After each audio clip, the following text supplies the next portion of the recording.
think that's a good point to get going. So, good morning, good afternoon, or maybe even good evening to some of our international guests. Thank you for joining us on another AMA for Medical Alley Starts. I am so excited for this conversation. I'm so excited for your questions. This event series is very simple. It's you've got questions. We have people who may have answers or at least try to answer those questions and give you some perspective on the entrepreneurial journey. We'll get into that discussion in just a minute, but a couple of things to know before we get started. So one, I've got a set of starter questions. I know there's a lot of Minnesotans here. You maybe don't want to be the first to ask, so I will do that. But as you have questions, please use the Q&A function that's in there, not the chat. Use the Q&A function. Put your questions in. I'll be watching those, and I'll bring them into the discussion. The second thing is this is meant to be questions that are helpful to your work, but please don't ask the question like, will you invest in my company? And also recognize that for the conversation we're having, it'll be software focused. And so if you ask a question about like, what do you think of the implantable device space, may not be the right conversation for it. The third and final thing will be after this conversation, if you have ideas, if you need help, if you're a startup looking for support, you're an investor looking for deal flow, medicalallystarts.com is the website. You can reach out to me, you can reach out to Philip, you can reach out to Kyle, put us to work. We so enjoy it and we so appreciate your partnership. The last thing I'll mention is we wouldn't be here today without the generous support of our sponsoring organizations who have helped to make Medical Alley Starts broadly possible and this event series possible. So I'm going to ask each of them to give you just a quick introduction to their work and tell you, support the sponsors, back the people who back your community. That's what keeps the flywheel spinning and keeps all of us growing. And with that, I'm going to ask Keith from a couple of gurus if you'd say a few words. Thanks, Frank. This is Keith with a couple of gurus. As you know, I always like to give you guys some food for thought. So the first question I get to ask is, would you consider running a football team without a playbook? If you wouldn't consider running a football team without a playbook, why would you run your company without a technology plan? So I would encourage you to go to Medical Alley Starts, click on a couple of gurus. We're offering a few of our technology planning processes to the community. There's a few slots left.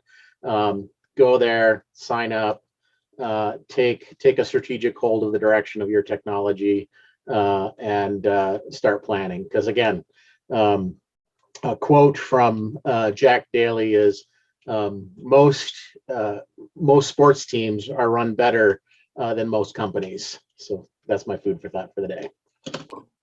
Unless it's the Minnesota Vikings, that is. Thank you, Keith. And then Paul from CLA, if you would. Thank you, Frank. It is great to be here with all of you this morning. My name is Paul Carlson. I am a manager with CLA in our life science practice. And CLA is a financial and professional services firm specializing in tax, wealth advisory, assurance work. With more than 7,400 people across 120 U.S. locations, we have the experience and breadth of resources to help life science companies throughout the entire continuum and life cycle of their company. We have experience in healthcare, life science, and we have the pleasure of sponsoring the Medical Alley Starts program, and we're offering a 25% discount on professional services in the first year of our working relationship with each eligible life science startup through the Medical Alley Starts program. And we pride ourselves in working closely with entrepreneurs, business owners, and to help them preserve capital, manage, mitigate financial risk, and define, articulate, and achieve the future that they envision for themselves and their companies. So we're very excited, and we look forward to today's broadcast and future events. Thank you, Frank. Thank you, Paul. And I think as many of you know, Medical Alley Starts, one of our goals is to lower your cost to operate. And so our partners have all in some way generously contributed to that effort. And last but not least, I'll ask Mike from JP Morgan, if you would. Yeah, great. Thank you, Frank. Appreciate it. My name is Mike Giedel. I lead our life sciences and healthcare services practice in the commercial bank for the Midwest, the Intermountain States, and Canada. I am based here in Minneapolis, along with two folks from my team. we believed in Medical Alley Starts since inception, and talking with Frank about it years ago to bring startups and professional community together. This webinar with Guy Turner is a testament to connecting the network, and we're happy to have him here. JP Morgan's local Minnesota team is really ready to roll up their sleeves to bring you anything from networking to financing and everything in between to the startups of Minnesota and beyond. So for all the folks on the line, we really have a strong financial platform that's designed specifically for startups and specifically startups in the life sciences and healthcare space. So please go to Medical Alley Starts, click on our link. There are some really great platform uses that you can look at and utilize, and our team is at the ready to talk to any of you at any time, being local. Thank you. Thank you, Mike. We really appreciate it. And I would fully endorse what Mike said. They have built something truly unique where you get the best of one of the best banks in the world positioned for a startup like yours. So do check it out. And with that, we're going to jump into the conversation. I'm so pleased to have Guy Turner from Hyde Park Ventures joining us. I'm going to ask Guy that you give just a quick intro to yourself and to the fund before we jump into the broader conversation. But for folks who don't know, I'd highly recommend check out their website. They've invested in the community already. They're out doing more. This is a group you really should know if you're especially a software company here in the region. So Guy, if you would, could you introduce yourself and a bit about Hyde Park Ventures? Oh. Frank, thanks for having me on. I really appreciate it, and it's nice to connect with folks today. As Frank mentioned, we've been investors in the Minnesota state and Minneapolis area in particular for almost 10 years. So our history sort of matches that. We are an early stage software and tech-enabled services fund focused on companies that are based in the Midwest and that are anywhere between idea stage up to about $1 million in revenue. And again, we focus geographically. Really, that ends up being about the 8 largest cities in the Midwest. And of course, Minneapolis is towards the top of that list. And we've been fortunate to invest in, I think, 4 companies over the years. Our largest investments were in Zipnosis, which was acquired last year, ClinicianNexus, which was also acquired last year, and a company called VidGrid, not in the healthcare space, that was acquired 3 or 4 years ago. So we don't currently have an investment in Minneapolis, and we'd certainly love to. Always look for excuses to get up there. And in fact, I was in town a couple of weeks ago. And my personal background really largely matches the history of the fund. I've been here since the beginning. That's about 10 years. And prior to that, did a short stint as a mechanical engineer and then management consultant. And I guess I should say one more thing relevant to this audience, which is that we do about 15 to 20% of our investing in the healthcare space. And I've done about half of my time in the healthcare space, and almost all of our healthcare investments are ones that I've done. We actually have another one about to happen here in Chicago. So nice to see everyone and excited to hear some great questions. Right on. Thank you. I appreciate that background. And I knew of VidGrid. I didn't know you guys were investors. And that's fantastic. We were talking just before we got started, and I think the audience would benefit from hearing this. What's your take on the current market conditions, the disruption that's going on? Does it have an impact on how a venture capital firm looks at the market? Does it change the way you think about the world? So it does and it doesn't. Our core thesis, which is that big companies can be built in the Midwest, and that there isn't enough early stage capital to support them at the earliest stages. I don't think that changes. I guess at the margin, perhaps there becomes a little bit less capital at the earliest stages, which is not something we'd be rooting for. We want our companies and all companies to have lots of options, but probably doesn't change that much. What does change is sort of day to day how we operationalize things and what types of advice we give to our companies. And, practically speaking, it's going to probably be a little bit harder for companies to raise money, and they'll probably be at lower valuations. So we ourselves are being a little more sensitive to valuation than we had become. And we're advising our companies that we're already investors in to, not be too concerned about valuation, make sure you have access to capital. And if not, then extend runway or, start to push towards cash flow break even. And I'm not the first to say it, but the biggest challenge will be for the companies in the middle. The companies that are at the bottom, that's always hard, but a bad market doesn't really change that, for better or for worse. The companies at the top will always have, choices of capital, and the companies in the middle, in more recent years have maybe gotten a little bit, have been able to take access to capital for granted. And folks, I see we already got our first question coming in on the Q&A. Thank you. Sydney, I'm going to bring your question up in just a minute, so hold tight. Thank you for the question, and folks, keep putting them in. You'd mentioned with Hyde Park Ventures, being there right from the early days, from the start of it. Could you maybe especially for our startup companies that they're always out there raising money, but maybe don't have as much familiarity with what it's like being on the other side, being in a fund, starting a fund, raising capital yourself, those sorts of things. Could you maybe paint a bit of a picture of what's that environment like, or what is it like putting together a fund? Yeah, it's a good question.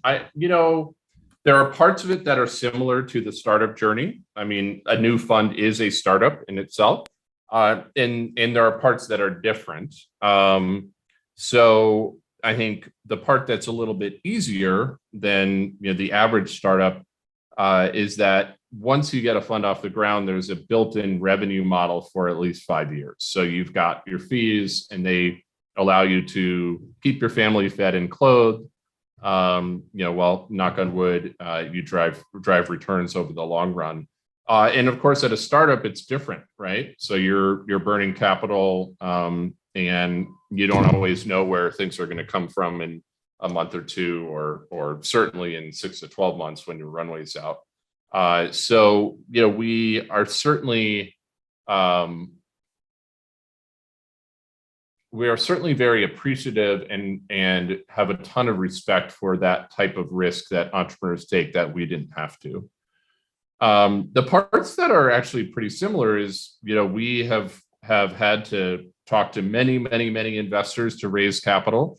And in fact, when you raise a fund, you end up, you don't just have one lead in most cases. You end up having to have lots and lots and lots of different leads, or lots and lots and lots of different check writers. And that's a little bit different than raising for a startup. Now, maybe the hit rate's a little bit higher than raising from VCs, but a little bit of a different animal. Just to give folks a sense, our first fund, it took quite a bit of time to plan it, what it was going to be and who we would approach and what we were going to invest in, all of those things.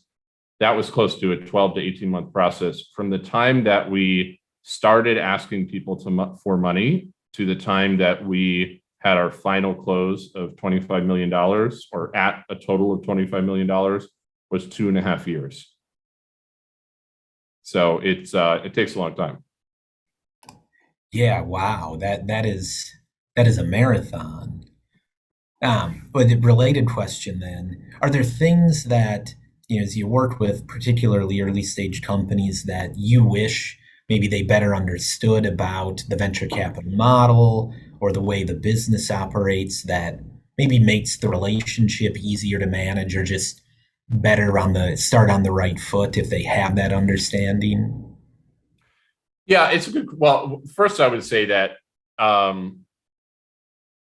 there is nothing about venture and startups that feels unfair to the VCs, and woe is me, I wish startups just knew this and would make my life easier. We feel very fortunate to do the work that we do. It's a real privilege. And so, I guess I would ask the question a slightly different way, which is that, is there anything entrepreneurs should know to make their lives easier? And I think, there's a couple things. Probably the first is that raising venture capital, what's that game everyone played in college where they threw balls at the cups? Like beer pong. Yeah, beer pong. Yeah. So I'm gonna roll with this for a minute. Raising venture capital is a little bit like beer pong, which is that you kind of have to throw a bunch, and there's all these cups, and you hope that it lands in one, but sometimes it bumps around and skips around, and you really, you aim, but you really have no idea where it's going to land. And I guess what I mean by that is that there's a lot of uncertainty and randomness in the process. So, at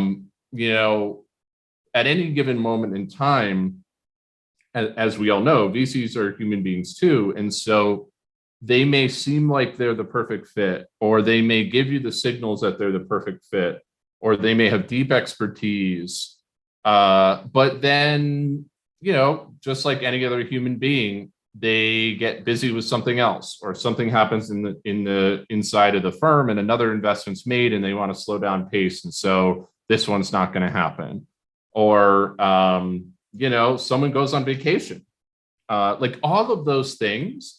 And because the sort of quote unquote acceptance rate or invest rate is so low, a couple of % of what we look at, we ultimately invest in, the effects of those idiosyncratic realities are extremely high, right? Like they really, really, really drag the process around for entrepreneurs. And so that means two things. The first is that entrepreneurs really want to be aggressive about staying on top of VCs, because if you are out of sight, you're out of mind as an entrepreneur. Like if I hate to say if I am not, because I like to think I'm better at this than others, but I'm not sure that I am. If that VC is not thinking about a deal or an opportunity every day, it's not going to happen. And the way they think about something every day is partially a function of, basically how much the entrepreneur bugs them. So you want to stay on, until you get a no, you want to stay there on the bullseye. And then the other thing is just remember it's not personal. Like those idiosyncratic things that I mentioned, that context, that's just the reality. Everyone lives it. And because the invest rate is so low, it has an outsized effect on the experience. Yeah, well said. The idiosyncratic is so appropriate for, I always say, the randomness that seemingly is in this highly technical, highly analytical, especially in healthcare, business and process. But yeah, real life intervenes. And when you think about that low acceptance rate, as you said, right, you have to look at hundreds of potential deals to get to one check written. Yeah, those tail things have a noticeable impact. That's right. Yeah. And a higher effect than if we invested in 50% of the things that we looked at. Right. Very interesting. And I hear you on the bugging part. I often coach some of my team on the sales side of things about the balance between being a pest and being persistent, right? And if you're not persistent, the things don't happen. But that line can be a difficult one. I'm going to jump to a different question for a moment, but I'm probably going to come back to this topic. So we'd had a question from the audience. I'm going to paraphrase it a bit, but it's effectively asking, if they had a startup that licensed software IP from a university, at what point does the university potentially get in the way, make it uninvestable if, say, the university is retaining too much ownership, or maybe there's other terms in it? Do you have any commentary on, a startup where they've got IP from someone and that may create a bigger challenge, or maybe a new idiosyncratic reason that you end up passing? Yeah, it's a good question. I want to be honest about what I know and don't know. We have invested in a couple of startups that had IP. I think literally two. One was from the University of Michigan, and one I think was from the University of Illinois. I think I'm not 100% sure, but I think in those cases, the percent of equity that the university owned was in the mid to low single digits, like call it the 2 to 5% range. But it was and it was equity, like there wasn't some bullet payment, some sort of dollar amount sitting on top of the stack that gets paid out first. It was pretty straightforward. And now I don't remember the breadth of the licensing and whether it was, the licensing was solely for a specific use case or for all use cases, and that stuff starts getting complex. And what I would say about those two circumstances, again, trying to stay within my kind of realm of experience, is that those amounts in single, low to mid single digits didn't give us pause. Like, no big deal, right? I could probably venture to say that if something was like more than 10%, I would like seriously question why it was that high. All of this said, there is data out there and there are people to talk to. And I wouldn't really consider myself to be one of them. But all the tech transfer groups have people, they're well networked. So if you're trying to negotiate with your tech transfer group, go talk to people at other tech transfer groups and go talk to other entrepreneurs who've already negotiated, and you'll find out what the market is. Yeah, I would echo that. I've learned over the years that quite often the answer to a question is go talk to the other people who are doing the similar things and see what the market is. And that makes a lot of things easier. Yep. I want to then come back to this broader topic when we talk about, the fund and everything. So healthcare is a part of what you guys are doing. Why healthcare? What's the interest in it, or why is it relevant or a fit for Hyde Park? I guess I'll say there are a few reasons. There is a ton of healthcare expertise in the Midwest, primarily focused in Minneapolis and Chicago, and to a certain extent Ann Arbor, just because you've got research hospitals, phenomenal training programs, not to mention Mayo and Cleveland Clinic over there in Ohio. So I would say the Midwest has a slight advantage relative to other places, and certainly with respect to the concentration of healthcare startups versus other parts of the country. So I think we're slightly responding to that market condition. The other reason is that there's, and we've been thinking about this a lot because we're likely to soon make an investment in a healthcare services business, which will sort of be our first. And I can provide some more color on why that is. But in a lot of markets right now in venture, you're spending a lot of time trying to add up whether something is big enough to fund with venture dollars. Like, the SaaS for SaaS, 3 layers of SaaS on everything. It's like you do the math and you're like, all right, it's a $50 million market. Not interesting for venture.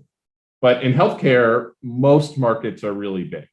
And that's specifically true for services, whether it's home care services or whether it's actual clinician services or clinical services. So I like big markets, and I like working with people who understand them really well. And so I think that's an attractive part of why we do them. Yeah, right on. I can remember reading an S1 of a company when they were going public in the healthcare space, and they talked about they were competing in a $2 trillion market. And I had to pause for a second and thought, I was like, okay, yeah, actually that is a $2 trillion market. There are not a lot of industries where that's the market you're in, and it can be measured in trillions, not just billions. That's right. Yeah. That's right. Right Yeah. on. And yet on the healthcare services part you mentioned, yeah, maybe expand on that, because the health IT, software driven health, SaaS and health, I think that makes sense. The services part of it, that's a a related world, but also sometimes a whole different world. So what's the thinking there? Well, so, and we've done quite a bit of healthcare software as well. I mentioned Zipnosis and ClinicianNexus. We're also happy investors in Upfront Healthcare, which is based here in Chicago. I think it's our only healthcare investment outside of Minneapolis that I can think of. But the thing is, I assume we have hospital systems as members, right? So maybe they're on the line. You guys are like the hardest customers in the world. Like literally anywhere in the world, healthcare systems are the hardest customers. And so, having been on the board or involved in the boards of a couple of healthcare software companies, I've learned about how decisions are made at healthcare systems and all of that kind of stuff. And it's slow and it's hard. Now you can still be really successful if you get it right, but it's hard. What's interesting about healthcare services is that, so if you think about where all the dollars are in healthcare, I'm going to make this up, but if it's a $2 trillion market, then 1.5 trillion is on the services, right? Like basically the stuff that's being delivered by human beings.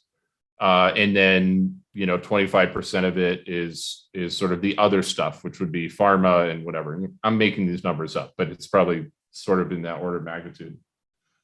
And so like you've got all this service spend, and what software is trying to do is like just sneak into that and just try to like get a little bit of it and say, oh, well, I can reduce these bodies and I can, hopefully deliver better healthcare and all those things.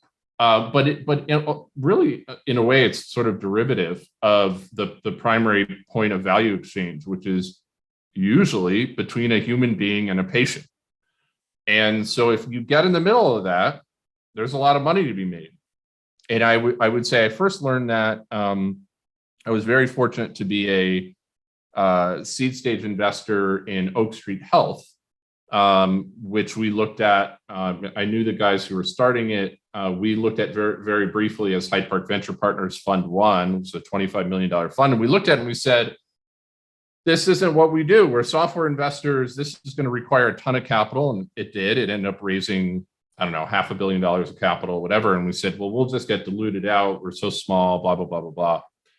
And, it ended up being like my best investment ever. And it's not in our fund. And, because we reviewed it as a fund, we said no. And I made a small personal investment. And so in the aftermath of that, we, as a fund, we looked at that and said, well, what did we miss?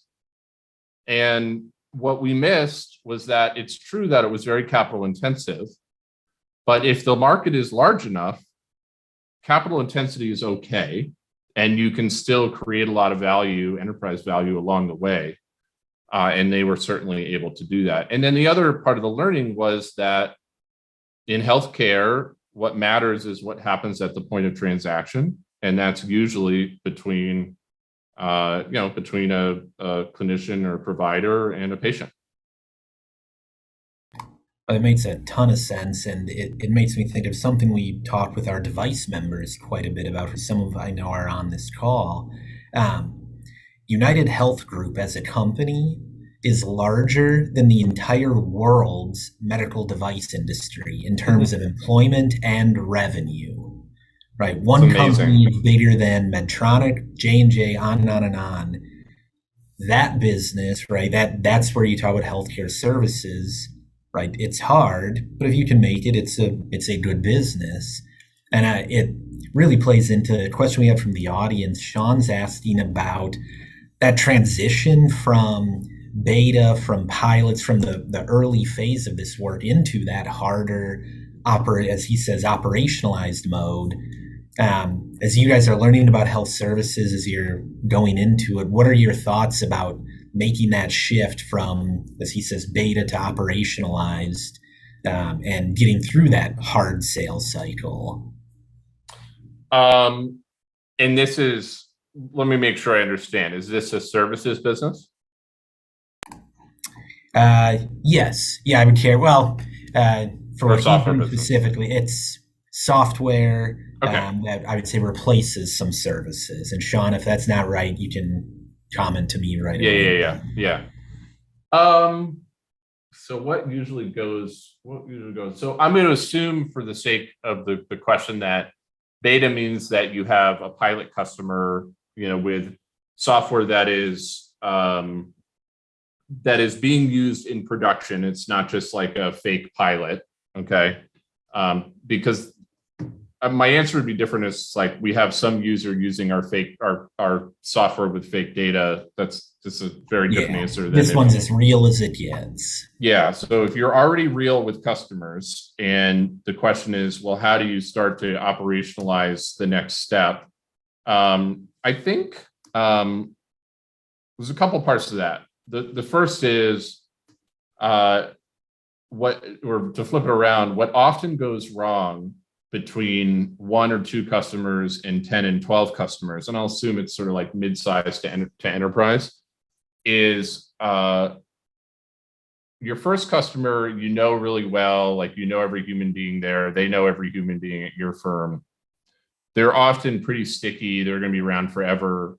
But the next few customers you don't know as well. And as it turns out, keeping them engaged and using the software was partially driven by really, really good service for that beta customer. Like you were calling them every day, or maybe they were your best friend, or, you were just constantly supporting them. But as you start to scale past a beta and start to have more customers, it's harder to do that. And so that can either lead to churn, which is terrible, or lost opportunity to upsell, which is sort of like a phantom churn almost, because upselling is your cheapest way to get more revenue.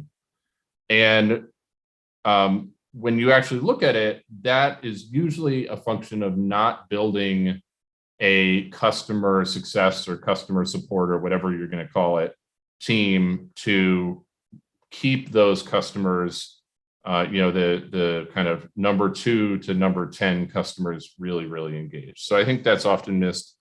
And then the other one, which is sort of obvious, is operationalizing sales is super important, and it's hard. It's really hard, especially in healthcare. Yeah, well said. And another one on the fun side of things. So you mentioned you guys go idea stage up to about $1 million in revenue, and that in your observation, there's a gap in that. So I guess 2-parter. One is, why early stage? And then 2, for the gap piece, why is the gap there? Is there a structural reason that early stage investing, quote unquote, seems to be always the gap? Yeah, and also, to be clear, it's better than it used to be, which is great. It's great news for entrepreneurs, and it's great news for us, right? Like, we don't want a market where there's one investor. There won't be enough startups. So it's a 2-sided market, and you need enough on both sides to engender the other. So why is that structural difference there? Well, let me start from one frame, which is I think mid to late stage investors are primarily momentum investors. So they are making a decision to invest primarily on externally verifiable data. So I'm a software guy. I don't really do devices in pharma, so I'll come back to that. But for me, that's how many customers, how much revenue, what's the churn, retention, blah, blah, blah, blah, blah. But even if you look at the parallel in devices or pharma, by the time you're CDE, there's still a lot of risk associated with the technology, but much less so, right? You're maybe at a phase 2 or phase 3 if you're a drug, and maybe you have FDA approval if you're a device, and it's more about go to market. But early on, so I like to say, at least in software, we're primarily, late stage investors are primarily taking pricing risk, especially in the last couple of years.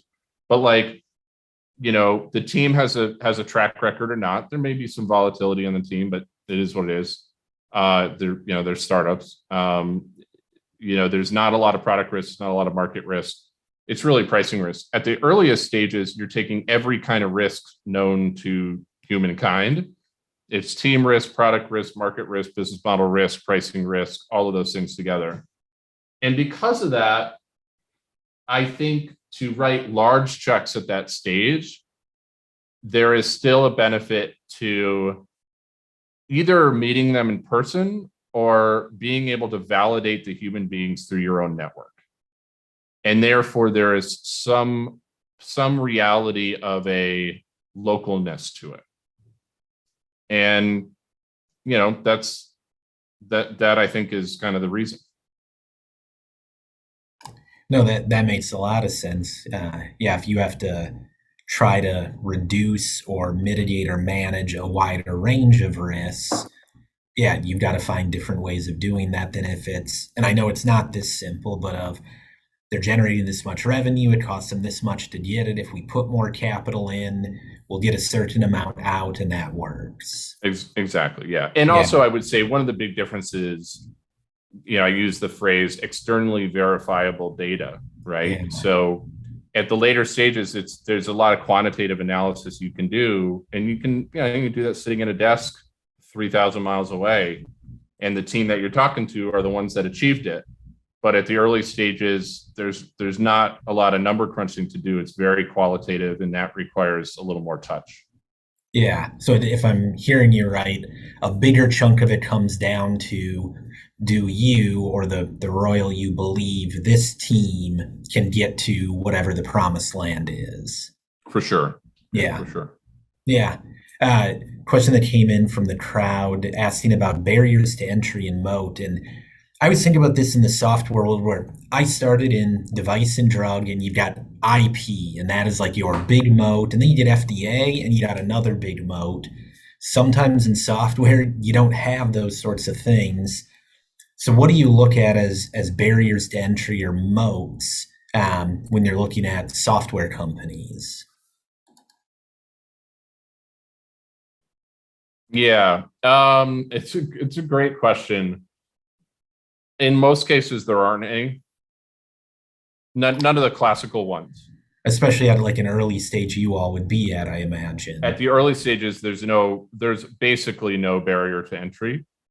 I think the only one that I would say is there somewhat consistently is expertise in the space.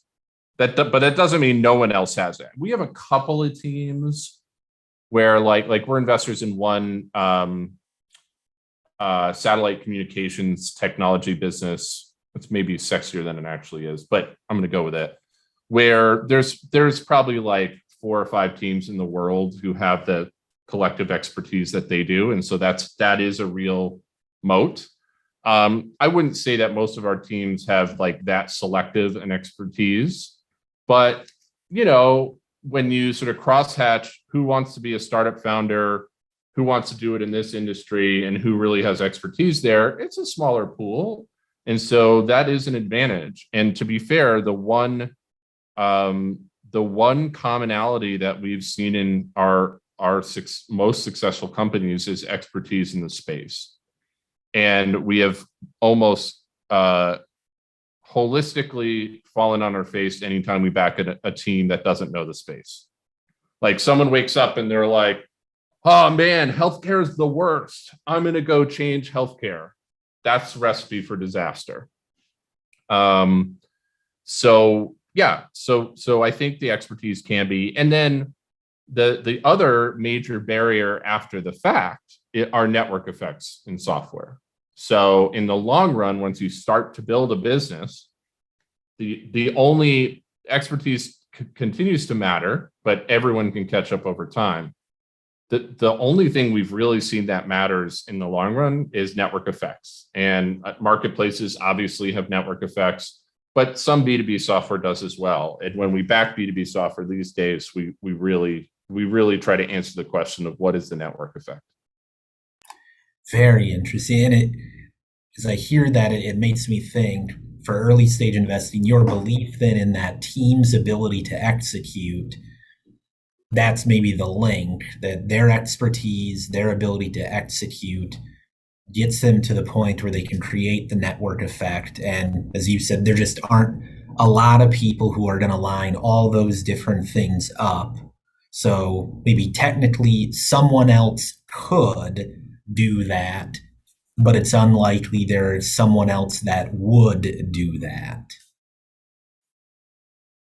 Yeah, or well, yes, I think unlikely is the right word. There's 9 billion human beings, and Always a possibility. and if 100 people do them, it's technically very unlikely. Or if 100 people do it, it's still technically unlikely, low probability. But 100 people is a lot of competition. But as we said, not all those 100 people are actually going to do it. So yeah. All right. So then, what about the board side of it? When you guys are looking at things, it does at this early stage, is the board much of a role there? Is there much of a board? Does that factor into your equation, or as you look at the companies? yeah, that's an interesting one. I would say, well, a couple things. One of the things that's very common in medical device, in pharmaceutical or drug startups, is the slide full of advisors with letters after their names. And that matters in what those companies do, because you need, well, I guess they were the original influencers, right? To go and tell the other doctors what to think. In software companies, we used to see those, and like we now, if on the rare occasion we still see them, we kind of puke all over them, because it just doesn't matter. Like the only thing that matters is what the team knows and what they can do. So specifically with your question about boards, which is sort of a subset of that, like, well, what is the greater body supporting this company? And I don't mean to minimize network and relationships; those are all very important. But names for the sake of names don't matter in software. It's funny, that's an area where I think we have very different styles across our firm, in how we look at boards and how we engage with boards. I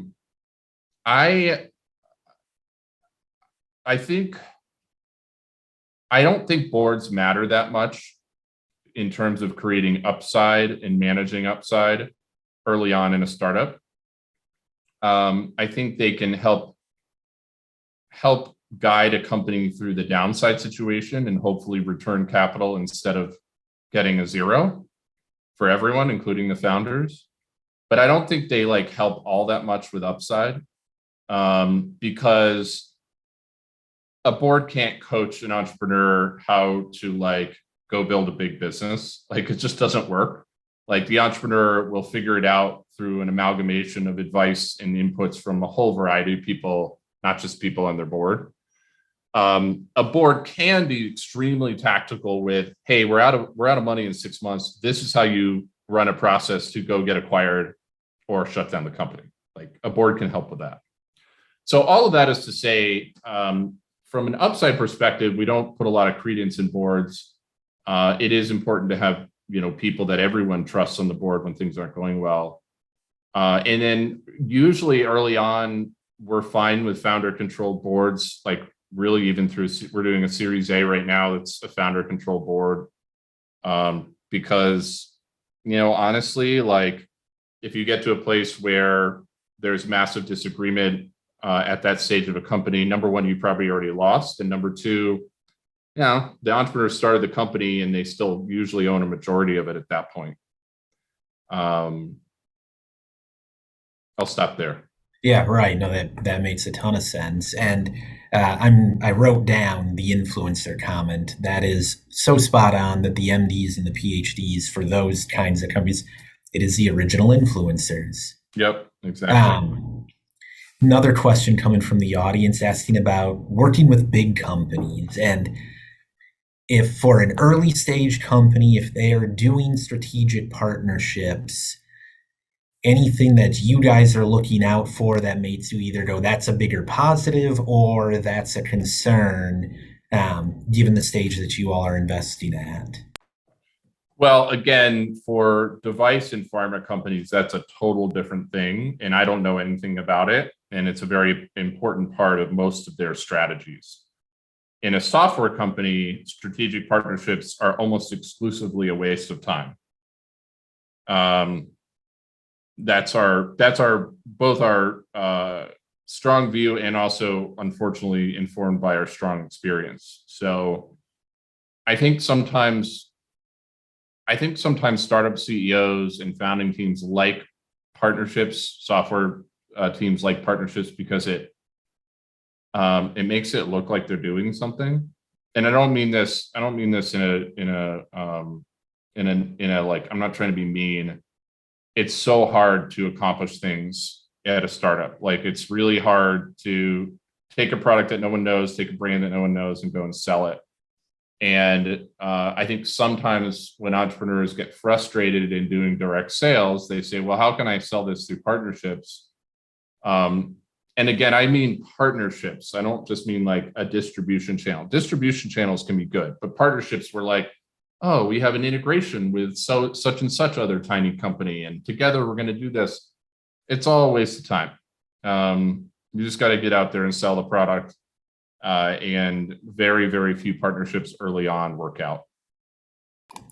Yeah, well said. I am constantly impressed by the discipline of good entrepreneurs to be able to stay focused on those precious few things that really do move things forward when there is so much stuff around them, and they're not making it up as they go, but they are in some ways having to create it out of nothing. Yeah, absolutely. absolutely. Yeah, well said. Last question I'll have for you as we wrap up, and folks, if you got other questions, keep putting them in. We had a question before the session had started. Someone had asked me just to ask you, what do you think about companies that maybe have done crowdfunding to fund development or commercialization or some part of their company, and then are going to raise capital? Does that turn you off from it? Is it a plus? Does it depend? Like, what is your reaction if a company were to come to you at the appropriate stage and said, hey, we've done $500,000 or $250,000 of crowdfunding prior to this?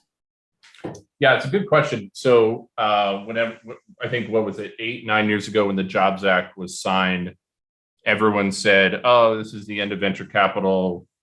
People are just going to raise money from, in small checks from millions of people. And it just didn't really happen. There's some crowdfunding out there, but it's not very common. And entrepreneurs can respond to why that is, but I think the platforms to use have real costs associated with them, and then having a lot of people on your cap table has real costs associated with it. So we haven't seen it as much. I wouldn't say that it's a deal killer for us.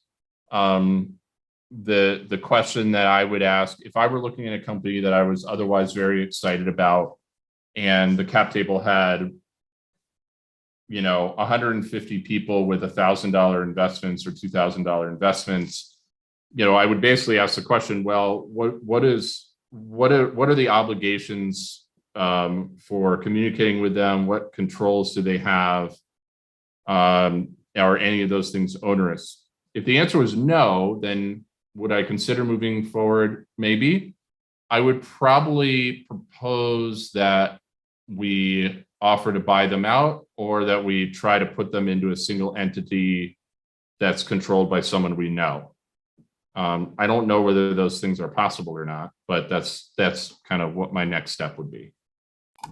Yeah, so it sounds like not necessarily a thing that would cause you to say no, but it could create challenges that, to your comment earlier about the idiosyncratic things that can come up that might make it a tougher path than otherwise. Yeah, and to be clear, this isn't out of some like, oh, I'm an institutional investor and I think I'm special and I want to be the only one on the cap table. This is for the good of the company. Mm-hmm. Every additional investor you have takes more time, has more questions, requires more reporting for tax purposes, and those are, and it's the CEO is the number one investor relations person. And so if you want to spend all your time talking to investors, then get a lot of investors. I think that's actually a great spot to wrap it up. Very succinct and well said. So, Guy, I want to say thank you for taking some time out of your day to speak with us, share a little bit of your insights and commentary. And to the audience out there, I want to say thank you for spending a bit of time with us as well and being a part of the Medical Alley community. Guy, I hope you have a great rest of your day. Thanks, Frank. Really appreciate it. Thanks, everyone. All right, folks, that was Medical Alley Starts AMA. Please have a great rest of your day. And if anything comes up where you need help, you know where to find us. Talk to you later. Bye.